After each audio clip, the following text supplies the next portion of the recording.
welcome to the American Hard Enduro podcast. Today, I was supposed to be joined by Champion Brick Racing, Matt Adams, but we got most of the team, or maybe half the team. I don't know. Guys, what is going on? It's the day after Moab. Looks like you guys are hanging out in an Airbnb somewhere. Yeah, thanks for having us on. Been hoping to be on, and it's cool to be on. And I figured you wanted to hear about Moab, and for me, it's hard to keep track of what's going on because there's so much going on. So these guys will help to kind of remind me what all happened out there because a lot happened. So we're excited to be on the podcast. All right, so we got Tobin Miller. Tobin, what'd you end up? You guys introduce yourselves and tell us where you ended up on the weekend. Yeah, I'm Tobin, and I got 10th in two-stroke pro this weekend. I had a pretty good race for me. I had a goal to just push as hard as I could, and I knew that this race was going to be pretty difficult. I've heard that it's fast, and I've heard that it's just like physically very challenging because it's maybe not super technical, but you have to be on it all race long. And so I was happy with how I rode, and the course was super sick. Like, there's so many different types of riding out there. You've got Black Flag, which is super technical, trials lines, big wrist stuff. And then you've got a lot of loose, chunky uphills, lots of single track through the desert. Like, it just kind of ticked all the boxes. So I had a lot of fun out there.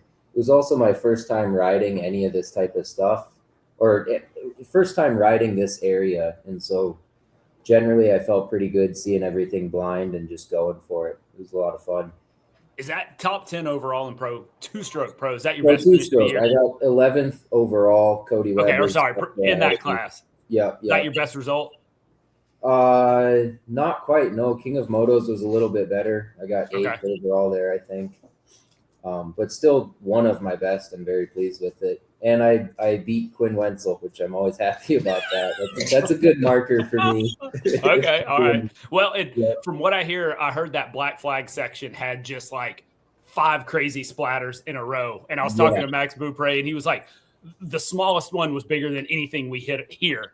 So I guess it had some good trial stuff, what he said. Yeah, for sure. That's one of the coolest things about the West Coast is there's so much traction that the splatter lines and the trial lines, they just get scary big. Like, you could never do anything like that on the East Coast, or very rarely can you.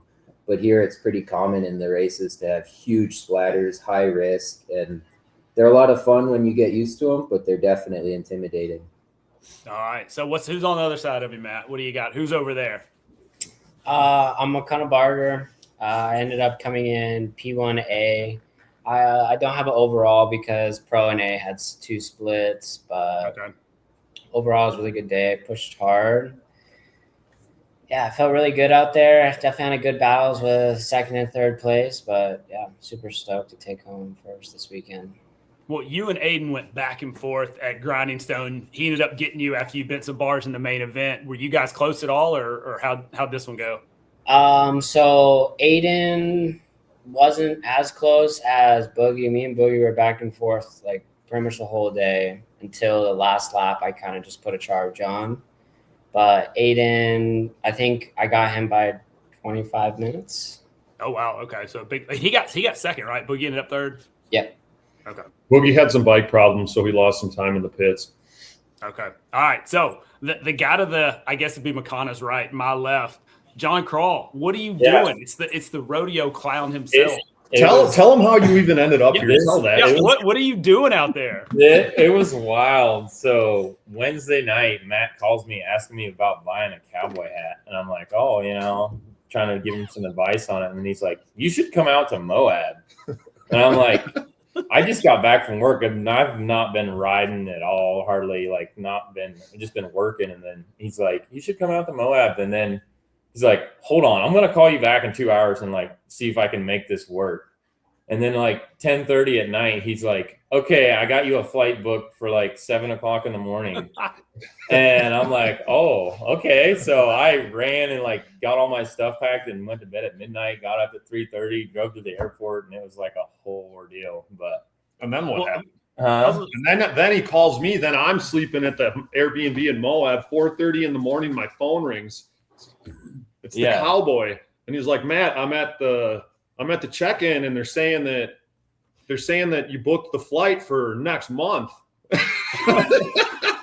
which I guess people do. Billy Robertson said he's done that a bunch of times. I was telling Matt Musgrove the story. He's like, "Oh, I do that all the time," but it's like I booked it for the wrong month. But so it's 4:30 in the morning. I'm barely awake, and I'm scrambling, and I rebooked him on a later flight to get him to Salt Lake City. And Billy Robertson picked him up and got him down here, and it was What bike did you ride then? That was a question I had.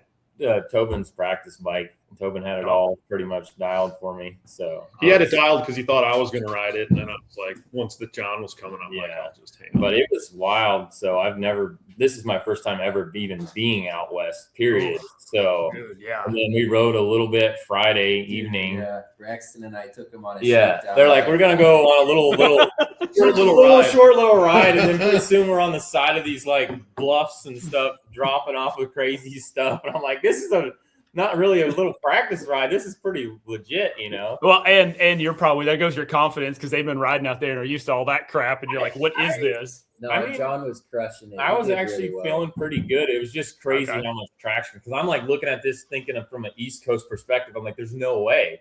And then you would just hit it and it goes. You're like, what the? It was so you gotta change your brain out there, dude. It does not make sense. It's not like doing the splats where I pull you off the rock and we both go flying. Well, what class did you ride, John, and how'd you end up? I was racing Open A, but it was just a lot to get used to. I ended up 12th in Open A, but it was I struggled with some arm pump because I haven't been riding and stuff, but it was a cool experience though, and I felt really good. I love the train out here. I want to come back out for sure. All right, so back to Matt. Matt, you've been wanting to get on the podcast, talk about Champion Brick Racing. You've obviously got a huge team. You welcomed apparently Braxton Hensey's on the team now. I saw he was on the bike. Official announcement on Saturday. Okay, so he's on the team for the rest of the year. Yeah. All right, so he can be on what was your bike, the 209 bike? Is that what he's riding? Yeah, he's on my 2025, the bike that I raced last year and was gonna race this year. I guess I did race it a few times. It's a 2025. It's the full build.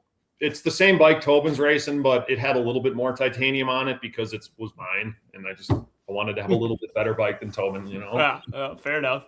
But I have a 2026 Hard Enduro edition in the basement that I'm in the process of building for myself. So I think the plan is for him to keep racing my race bike, I guess, for the foreseeable future, you know.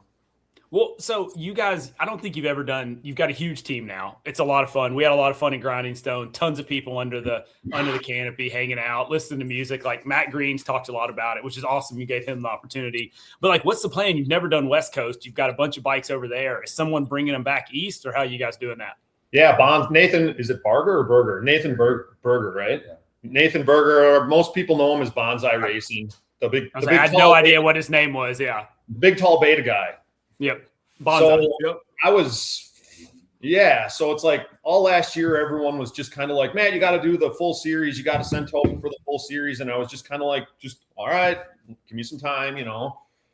So then things worked out to where Tobin moved out west, like around December 1st. And he ended up working with Billy Robertson and staying with Billy. And they kind of bounced back and forth between Salt Lake City and Las Vegas. And so that kind of gave Tobin a place to home base out of and kind of do more of the real like pro rider effort. And the rest, so it was like December 1st, and I knew that Bonsai had bought this box truck, and he was trying to figure out a way to, you know, he was trying to do the same thing some other people have done, you know, like be like European race support type guy, like haul the bikes around and set up the paddock and just do all of that stuff. So I was kind of nervous at the time with some of my health issues. I didn't know, like I knew that I couldn't personally guarantee that I could be at all of the West Coast rounds, and I wanted to make sure that Tobin was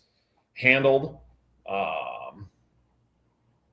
So I called up Bonsai one night and kind of touched like, hey, you know, I want to send Tobin and some bikes out there and get to all the rounds, make sure that he was handled for the West Coast. And then I guess kind of like once that infrastructure was in place, it's the same thing. It's like, how does John Crawl end up in Moab? Because it's like, why not? The bikes, so once I had this truck and Bonsai, and then after King of the Motos, Sean wasn't there, right? No. Sean, so Bonsai's been bringing Sean, another ex-Beta mechanic, to the races. So, yeah, we did.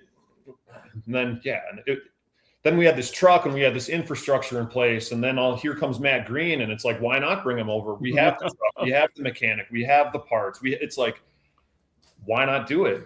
And then, so we did the West Coast round. That's over. The mechanics, they just left. They were all, they were here. They just left with we call it the War Wagon, but what is it? It's like a 19. What year do you think that truck is? It's probably early mid-90s, I'd say. So it's older than some of the guys on the team. Most of the guys. A lot of them. But I guess so people can you can probably picture the Red Bull truck that Cody pits in front of. Yeah. Imagine that, slightly smaller. And one less axle in the back. Way more patina and way more class. It's like you can tell it's been around the block a time or two, But I mean, it might have been a U-Haul truck in its life. It might have looked. No, we actually know what it was. It turns out it was they call them like set trucks that they use in Hollywood. So it's just for hauling stuff to, I don't know, movie sets or something. So Bonsai didn't have to do any work to the inside, and it's set up with like really heavy duty shelves, and it's got a lift gate on it. Like it's old, but I like that it's old. The thing just looks badass, All right, so they're headed east, I guess. So then they're booking it. They're from Wisconsin. They're from Wisconsin. They're just east of the Twin Cities, so they're about 2.5 hours from my house. So the whole thing it's like it lined up too well to not do it. All right, so then what's y'all's plans? We're going to get to Moab in a minute. Let's figure out what y'all are going. You flying back to home and then down to Battle of the Goats? Yeah, we're all going east. Most of us are driving. Actually, I think all of us except John and Matt are driving. Okay. McConnell might be driving. Yeah. Might be pushing. Hopefully, yeah, he's had some van troubles. But we're all gonna obviously be at Battle of the Goats, and then on the way there is Chris Davis's Ohio race. Oh, cool. And so it works out really well, at least for me. Like my house is in Iowa, so I'll go home for a couple days and then continue on the road to Ohio. And then in between Ohio and North Carolina, be hanging out and riding at Brown Mountain. So just keep on driving and riding pretty much. Oh, that's cool. I didn't even think about Chris's race being this coming up weekend. So yeah, definitely anyone headed east, go check it out. I talked to Ryder and Aiden this morning, and they're like 12 hours from Pennsylvania already. They drove straight through after podium. I was like, good luck, boys. Yeah, Chris's next round is going to be cool because a lot of people are going to be there. Tobin's going to be there. Braxton's going to be there. Yeah. McConnell's going to be there. I assume John's going to be there. I don't know if you're going to be working their race. Probably working, but I was going to say, John, I thought you've been helping out on the tracks, hadn't you? Yeah, I'll probably be officialing, but still. I'll go out there and mess with these guys and tell them the wrong lines. Make the real hard lines. Yeah. Like, no, this is the way. Yeah. This is the way. You can hit it just like out west. Yeah, hopefully we get some rain, man. It is super dry here. I don't think there's any rain here until the weekend. So maybe they'll get a little rain, make it a little harder for you. Is it dusty? So dusty. We had rain Saturday night, got a little bit, but it's going to dry out quick. All right, so Moab, give me some details behind the scenes. Petrie got his first podium. Cody second on the 4-stroke. What happened to Ryder? I didn't even ask him. Anybody know? You asked him. I think let's just say he didn't go fast. Okay. All right. He finished behind Brandon. That's what happened? Yeah. Yeah. Okay. I don't know. What happened? I think that's what happened. I don't know. I think it seems like Brandon was really on it this weekend and riding really well. Everybody said there were like a couple specific splatters that people were saying he hit the best in the Black Flag area. And just in general, it sounded like he was riding really, really well.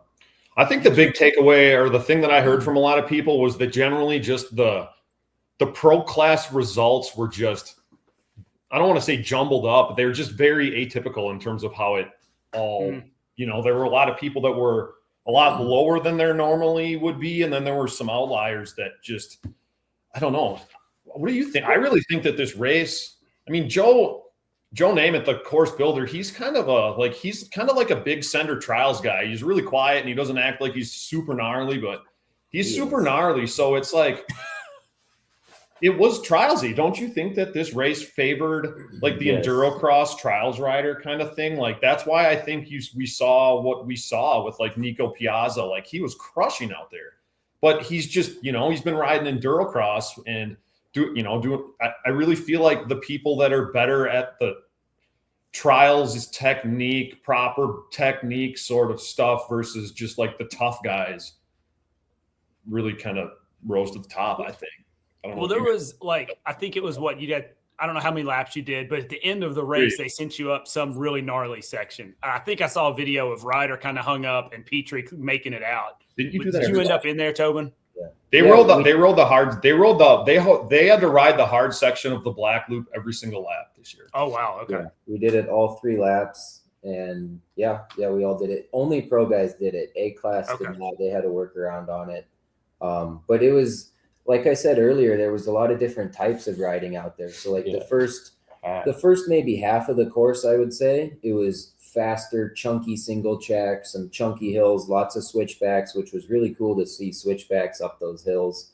Yeah. And then there was a section called Slab City, which at least for me, it was like a little bit of a break. You could still move quickly through it, but you could sit down. There's so much traction. You didn't have to think too much about line selection. You could just work your way through it, rest a little bit, and get ready for that black flag section. And then you drop in there. You do a super sketchy downhill. You go way out on some cool off camber that must have been new this year. And then you go to a nice little rock section at the bottom of the canyon, up some creeks, and then you come back. And then it's like, okay, now we really have to focus for this last bit, because that section was really dangerous. Just not dangerous in the way that Grinding Stone was, but dangerous. And if you mess up, you're going to fall backwards off of a ledge and break your bike or yourself. It seemed progressive. The difficulty ramped up, and I was just a spectator guy, but it seemed like most of the time gap, like the time differentials were coming more out of the black flag loop area than anywhere else. It was like it's like people would kind of be in the same place, but they'd go into the black flag loop and they would come out like not jumbled up, but that's where stuff was happening. So passes were actually being made. It seems like TKO, a lot of time there'd be like one hill in the main event where you either make or break. So it's nice to have a section that's hard enough to, like you just said, jumble things up and, give these guys a little challenge. I feel like the only thing, the final hill climb, like the super hard final ledge one that you talked about, like that's the one place that I feel like there was never a pass made on the final hill. I think it all happened more on like the way out, like the entrance and the far side, but the final one, I think it was it single line? Petrie passed Ryder there. Okay. I think it was, and Ryder get. Okay, so there were some passes made there. Okay. Well, I couldn't see that. Single line, but if you wanted to go for the super big lines, then you could make some passes, but that was above my level. I just stayed with the small lines. Oh, dude, I'm with you. It sounded like they were still small. I was going to say, it sounded like they were so small. Small line, pro black loop. Okay. Yeah. Well, Makana, what'd you think about not getting to do the pro lines? Did you guys want to do them? I mean, I know obviously you guys are the higher end of the A level, which you made one of the only guys to do a lap in the main event at Grinding Stone. So were y'all bummed you didn't get to do all that? I don't know if I was bummed in the moment, but I felt like it would have helped me because I feel like I'm more like a technical kind of rider guy, but I don't know. I was pretty tired already. Like I started cramping, start a third lap. So, but I wouldn't have mind doing it for sure, but it definitely would have put a toll on me. I remember I was following Riley Bender and my line went up and he dropped down the black flag and he was like, all right, see you later. Was it something that the way they took the A riders, would it get you in front of all those pros? Because it was hard. So it was James. I think I was in front of James Flynn, Cabela Huddy, like everyone, like the top 7 I was in front of. Okay. Yeah, the first lap I was watching, and I was just I didn't know what was going on because all of a sudden McConaughey's like gapped Tobin. I'm like, what the hell is Tobin doing out there? Because I hadn't put 2 and 2 together yet that there was splits. Leapfrogging was definitely happening out there. Well, and that's a lot hard. Like the steer races that have splits, I think the Ohio Series has splits, and they drop the gold guys down in something gnarly, and then the silver guys go straight across the top, and then next thing you know, you're back in behind a bunch of them.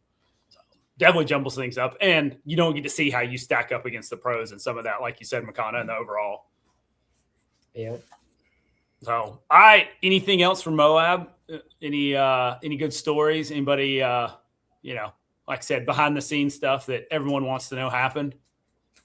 Matt's probably got some from last night. If it was anything like after grinding stuff. Yeah, I mean, there's always craziness happening, but yeah, it's just like, I don't know. There wasn't anything as wild, like the last round. Page was where everything was going down. Like that's where thing. I mean, the first 3 rounds, it was really like, because King of Motos was a drama fest, and then Hawaii wasn't much drama fest, but then Page was drama fest. I'm with you, McConaughey. There's a lot going on in Hawaii. There's a lot. Yeah, probably. And then I don't know, this time not much drama, more just like I'm shocked at some of the riders that are coming over and chirping about like I'm okay. You want to give any details? But so Braxton won the prologue, right, on the champion brick bike. Yeah, that was like highlight of the weekend for me, obviously. Okay, and him probably. Well, and that's what, I'm sitting here trying to look up results and figure out if they're accurate, not accurate. And I think he won the prologue. Tristan was second. Yes. And there was some shakeup in that whole thing, like you said, versus normal. It seemed like, Ryder was down in like 6th or 7th, I think. Was it just super fast? What led Braxton to take that win? Super fast. He just said the bike was feeling perfect. He dialed the suspension and everything. I don't know. Watching him ride, like what I've been saying all weekend is that he uses the rear shock.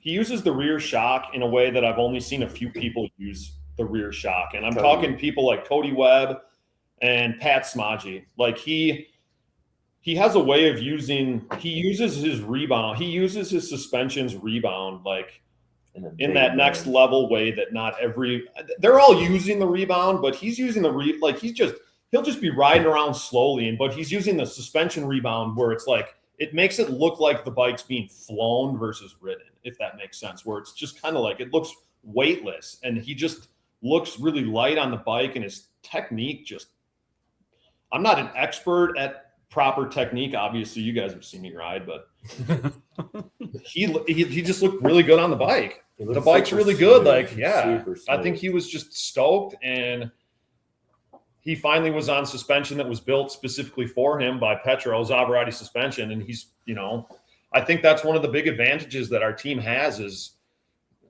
the suspension. There was in that prologue race, I don't know if you saw any of the video of it, but there was this big down jump, like slab to slab down jump. And I got to stand there and like listen to everybody's bikes like landing. And they were all like, you could just hear like boom, boom. They were all like slam. You would hear like slam, slam, slam, slam, slam, slam. And then like some of the bikes that you wouldn't hear like that rim slam, or I don't even know what the noise is, but like skid plate hitting the rock. Probably. I don't know what it was. I don't know what it was, but the champion brick bikes were landing with a much quieter sound. So good job, Petro. Well, my son, I think, saw a picture of Cody, and he goes, Cody blew his suspension out. And I was like, what are you talking about? And I was like, no, it's just all the way compressed where he just obviously was completely bottoming out and dropping off that thing. Yeah. All right, so what happened to him in the main event then? I don't even know where he ended up. 6th, maybe? 5th, 6th? 8th overall. I don't know where he ended up in Pro 2-stroke. 7th Pro 2-stroke. I think he got really tired at the end. He did. He tuckered out, or not in a bad way. I think I don't know if he like went too hard too early or any of that, but he just felt like he pushed. I think he pushed really, really hard. Like he was puking at the end. He was puking for the whole black loop on the final one because I think he really well. Obviously he's on a new team, new bike. Like he wants to make me happy and everybody happy and make a good result. So I think he pushed like maybe too hard because he wants to make that result, which I respect that, like no, I don't expect these guys to push toward their, it's not like Chuck DeLulla where if you're not puking, you're not doing it hard enough. Oh God, we miss Chuck. We need Chuck back at something. What was the temperatures like? Cause I saw you guys had snow one morning. It was perfect, honestly. Like for racing weather, it was a little cold walking around, maybe warm in the sun, but racing gear, it was perfect. Like didn't deal with the heat at all. It was really good. Yeah. Speaking of weather, I left Ohio. It was like 85 degrees, and then I landed in Salt Lake, and the ground is white with snow. And I was like, "What the heck? I'm coming to the desert, not the tundra here." Well, that's what we had. That storms come through Saturday night, and it was 80 and sunny, 85 and sunny on Saturday. Wake up Sunday morning, I put shorts on. Leah's like, my wife's like, it's 46 degrees outside. High of like I think 60 yesterday. So it definitely moved its way east. So not quite as warm when you guys come home. Yeah. Oh, anything else about the race? Like I said, Braxton did well in that prologue. Any big scary moments? Anything stand out? Just the normal crashes. It's scary for me. I get scared to watch because I went out and I track walked with these guys and just standing at the bottom and the top of these things and they're talking about their lines and it's scary for me standing there being like, I can't believe that you guys do this. No doubt. Well, now the real question, you boys ready to come back east and get on something slick and not all that gnarliness? We can't wait. I think we all just cannot wait to get back in the forest. Like the desert is cool, but not as cool. We're all forest people, man. Dude. I like to have trees to stop me from falling off the cliff. Something to grab onto. We all live. We live east of the Mississippi. Makana's from Hawaii, obviously, but we're not used to being able to see 30 miles. We're hidden. We like being hidden in the trees. No, absolutely. I think everyone's looking to come back east and excited about it. So what are y'all's thoughts, predictions for Battle of the Goats? What's the plan? Prediction for what? Overall results or for team? Yeah, results? how are y'all going to do? What are we thinking? I know Tyler's got some new stuff up his sleeve.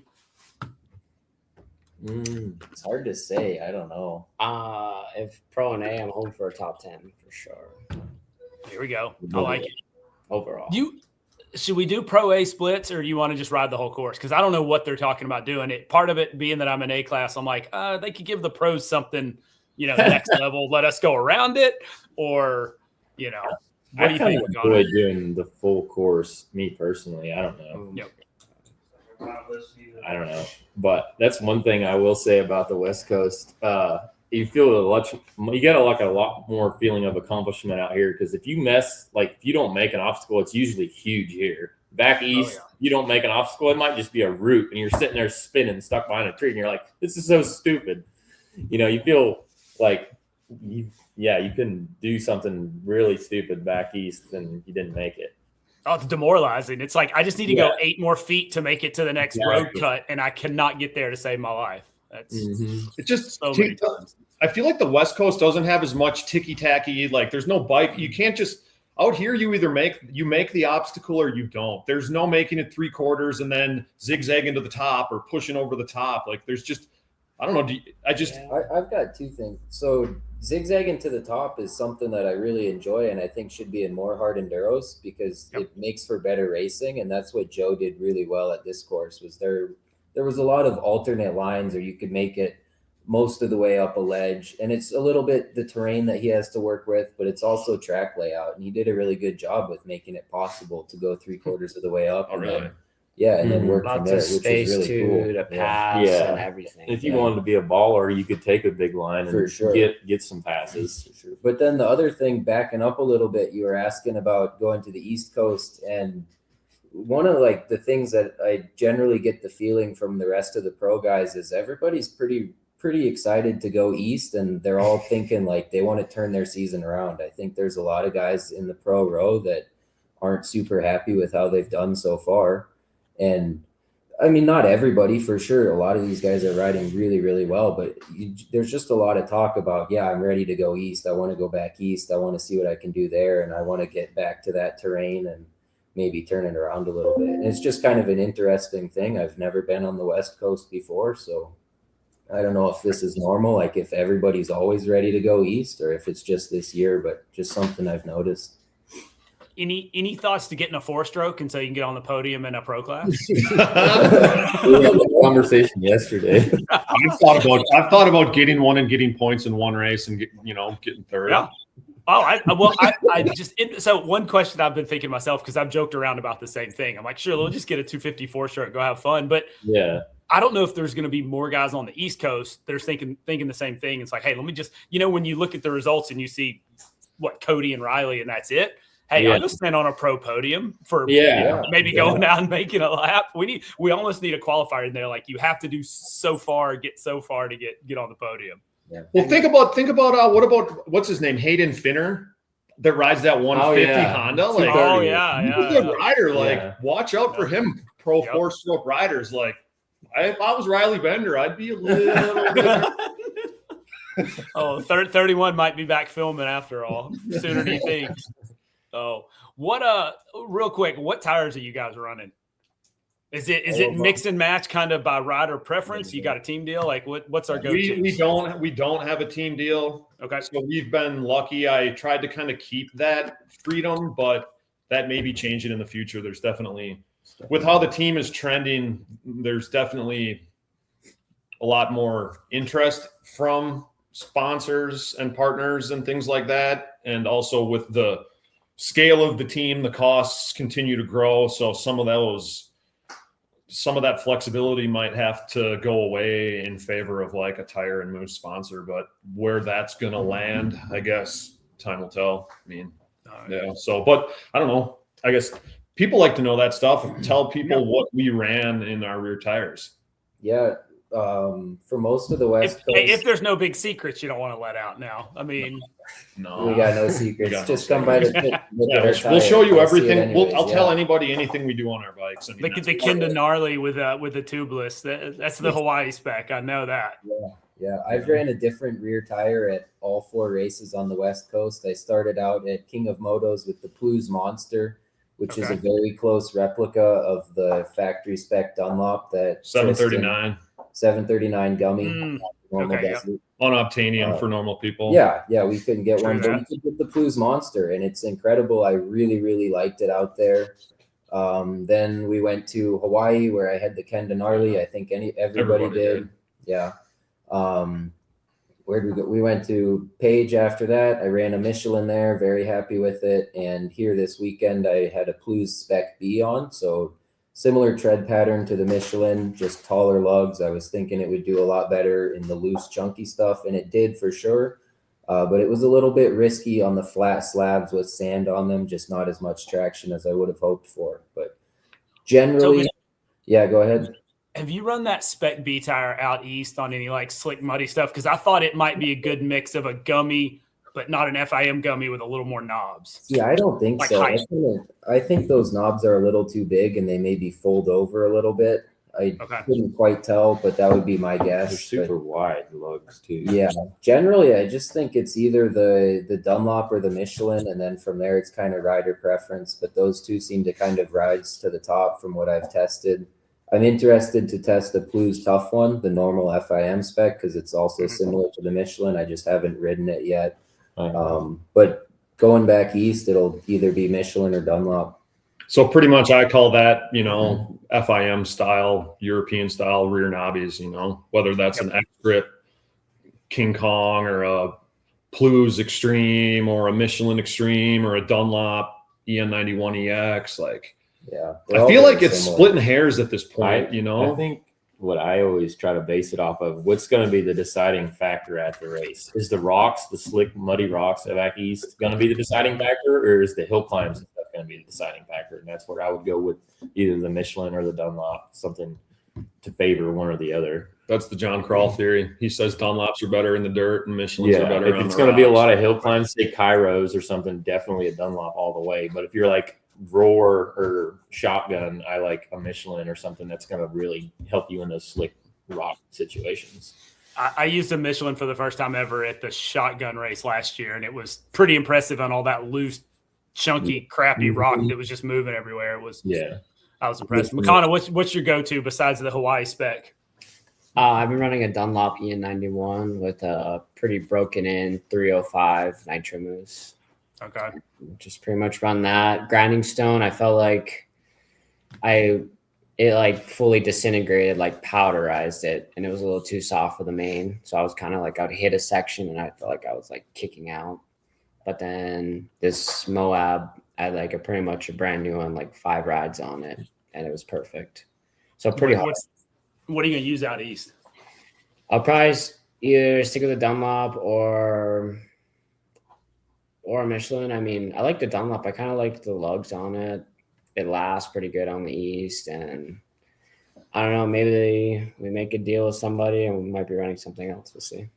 But the general theme out here is, in terms of what's in the tire, it doesn't matter what's in if it's tubeless with a half a moose or a moose or whatever, but much firmer setting, much firmer internals here than east by a lot. And we'll probably be running the tubeless with Tax Pro on east.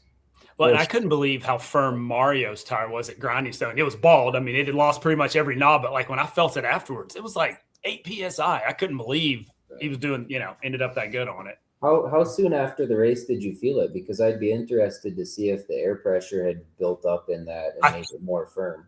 I think he had a bib in it, I think. And I think I didn't realize how much bibs swell out there in the heat, what Ryder was talking about. And I mean, it was literally, he finished the line.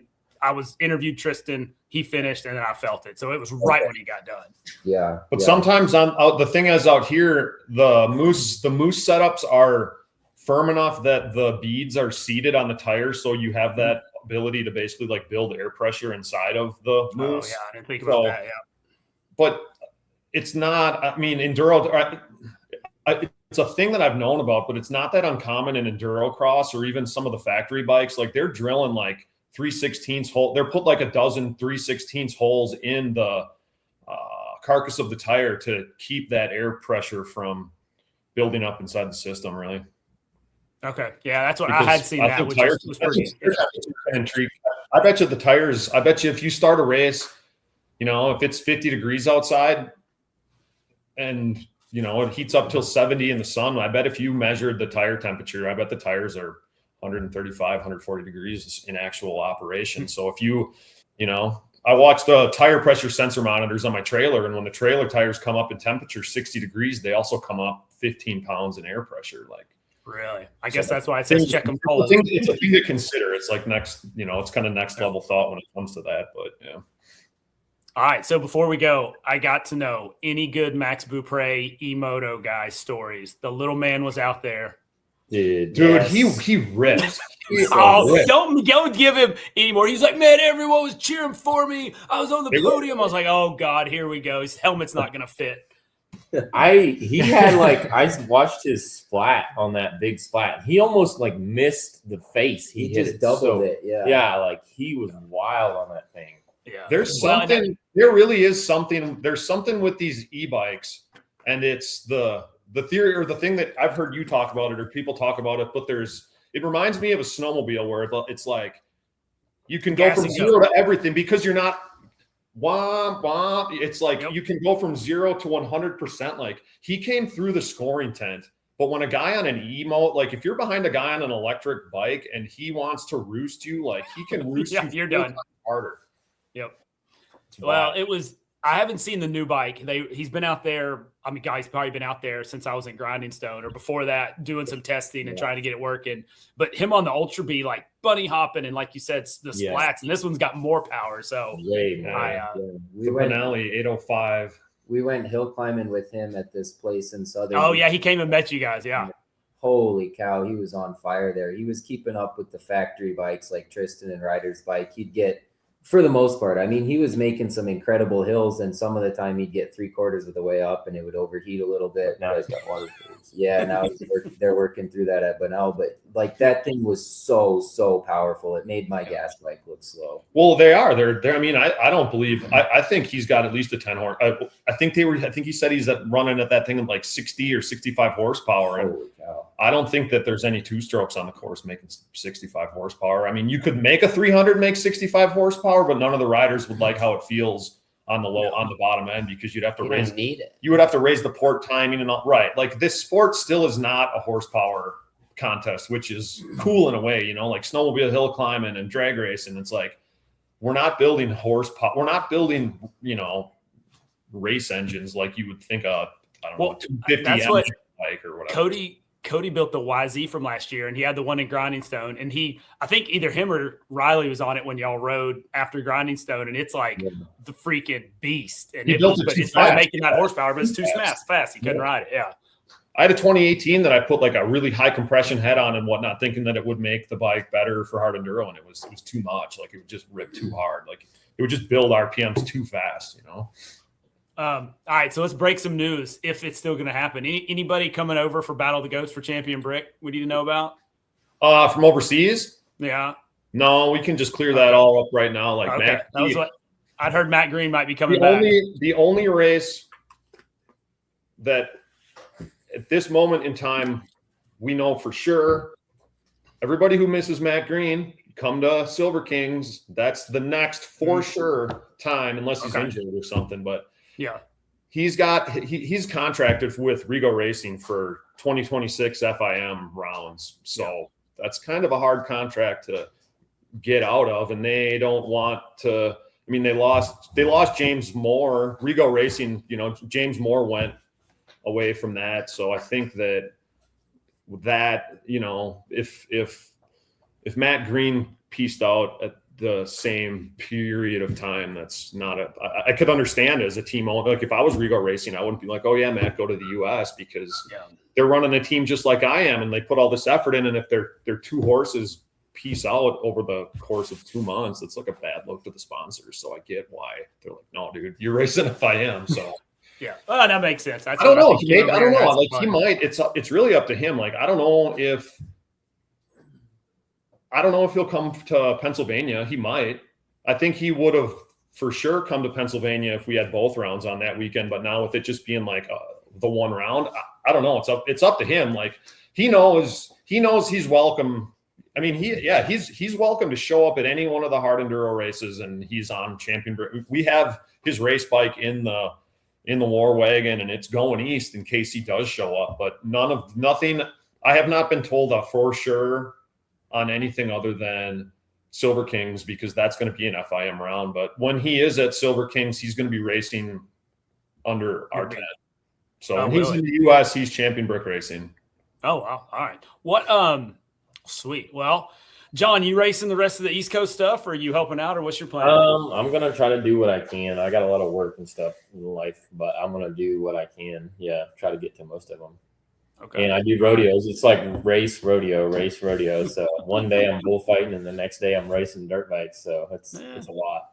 But he's also sitting here with his team right now, and he just got done with an epic weekend. Yeah. So I think that when we go back east and like, the team's all at Pennsylvania.